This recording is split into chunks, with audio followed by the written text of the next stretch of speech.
وظائف کے لیے وظائف الصالحین آفیشیل کو سبسکرائب کریں۔ وظائف الصالحین آفیشیل۔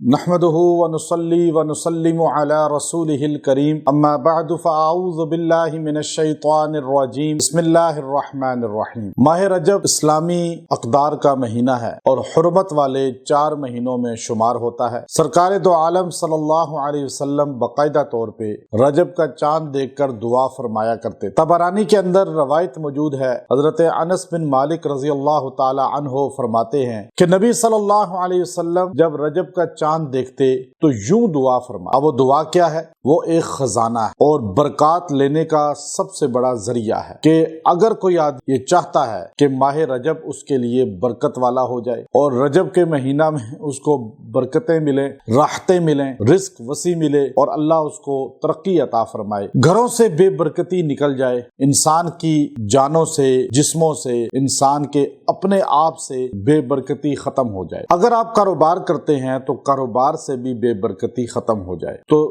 برکت لینے کا سب سے بڑا بہترین ذریعہ یہ عمل مجرب ہے، یہ دعا ہے جو ہمارے نبی صلی اللہ علیہ وسلم فرمایا کرتے تھے۔ یاد رکھیں رجب کا مہینہ جو ہے یہ حرمت والے 4 مہینوں میں سے ہے اور اس کو باقاعدہ طور پر اسلام سے پہلے بھی عزت والا مہینہ کہا جاتا تھا۔ اب چونکہ رمضان سے پہلے یہ آتا ہے، اس سے پہلے اس کے بعد جو ہے شعبان کا ماہ مقدس ہے، پھر رمضان ہے۔ چونکہ رمضان کا تیاری کا مہینہ اسے کہا جاتا ہے۔ اب آپ نے یہ دعا کرنی ہے گویا کہ اللہ آپ کو برکتیں دے گا، راحتیں دے گا، رزق وسیع دے گا، بلندی دے گا اور رمضان کی عبادات کی بھی توفیق عطا فرما دے گا۔